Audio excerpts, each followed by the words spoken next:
I saved this one for you for after the Northeast Racers Auction and Trade Show. Jim Bernheisel, you know him. He'll be 40 years in the business starting next year and 40 years at this show here in Syracuse. I looked at this the other day. This is a cutaway late model. It's obviously a Lazer chassis, one of his creations. And I'm looking at a lot of this stuff going, I don't even understand what a lot of this is. So I guess we'll start under the rear end. Jim's right with me here. So this looks more traditional than what I'm used to seeing. This isn't probably a lot different than a lot of other race cars, or is it? So the four-link cars are very common right now in dirt late model racing. What you're looking at is the right rear of a four-link car here, the right rear coil spring. If we back up the camera just a little bit, you'll see our adjustable four-link plates here. There's a whole lot of adjustment holes there, which is one of the things that makes these cars real interesting. There's a lot of places you can go, and it's clear to see right there. As we come up forward in the car, you see the oil tank there for the dry sump system. And a little farther forward than that is the fifth and sixth coil. That's what controls the acceleration and deceleration in these cars. Keeps the rear end hooked up to the track. When we're running super late model, we're up over 850 horsepower now, and relatively narrow tires. So it takes a whole lot of compliance to get these things to the track, and that's one way we do it. If we go a little farther front than that, you see the onboard fire extinguisher system. Is a 10-pound bottle from Lifeline that is both automatic and manual. If a fire breaks out, it's got automatic burn-off valves on it, but then also we include a manual valve so driver or safety crew can set it off if they need to. On top of the car here, that's actually the shock canister for the fifth coil. The Penske shocks on there that are multi-adjustable, and that's one way we control the suspension as well. We come up forward a little further. These cars have a motor plate in them. They're not as extensive or as heavy as in a modified or a sprint car, but they do hold the motor in place. You see the bell housing, transmission, and the oil system hanging in there. This car has a full skid plate up under the motor. The motor is not installed yet, and it will be later.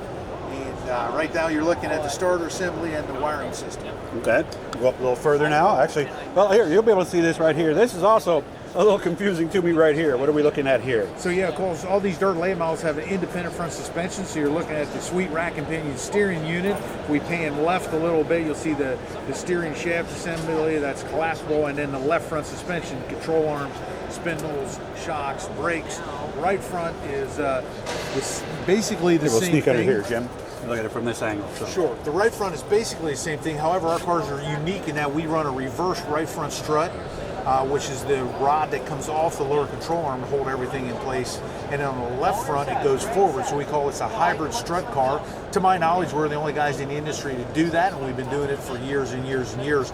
That's one of the beauties of independent front suspension. The right front control arm lengths, configuration, spindles, etc. are completely different from the left front.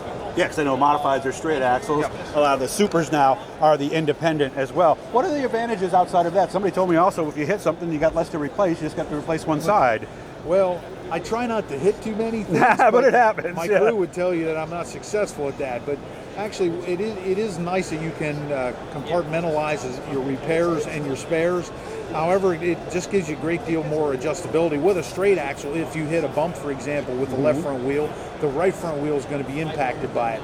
Okay. With an independent front suspension, we take that and totally make it remote so that one corner does not directly affect the other corner. I guess I'm surprised. It's A-frames almost like on the cars we drove when we were kids, right? It's really this front end is a takeoff from a 60s era Ford. That is where this strut rod front end was originally used. It was used on Mopars and Fords. So the basic design has been around for decades. I guess I'm surprised that the shaker is part of the chassis there. Yeah. Does everybody use shakers anymore? I don't think I see them on some cars, do I? So on the late models, almost everybody uses a shaker. They do. It just kind of rattles in there to knock the mud off, and they actually have a custom-built outerwear for them to keep the fine dust out as well. Gotcha. Yeah, because that was one of the first things I noticed when I got in the modified world. But if that gets clogged up, your radiator gets blocked, and you've got serious problems right there. What else are we looking at, like right in here? What is? You see what I've got in the camera right there. So what you're looking at here is the shock canister. If you look a little far forward, you see the bumper assembly in behind the nose. These cars are very aerodynamically. Yeah, there we go. I got it now. Yep. The cars are very aerodynamically dependent, especially on the nose. So the bracing for the nose, how it's designed, obviously has to withstand bumps and bruises and crashes, but it also has to support the nose aerodynamically and also allow you to bump into something without harming the frame or the suspension. So there's a lot of design work goes into that, from the spring steel to the materials we use, and then the nose itself, if you pan on the outside here, is all plastic, including the filler panels. And it's designed to, actually, this car, when it's running at race trim, the nose will be slammed down and almost sealed off against the track, so we get all the air up over the car to provide frontal downforce. We spent 2 days in the wind tunnel in 2005 already, which is where all of our body designs and stuff came from on these cars. And of course, if you notice, this is one of the first things I noticed when late models coming around. You look at that and you say, hey, something's wrong. But when you go through the corners, that's perfectly flat and parallel to the ground. There's a whole lot of dynamic roll built into these cars.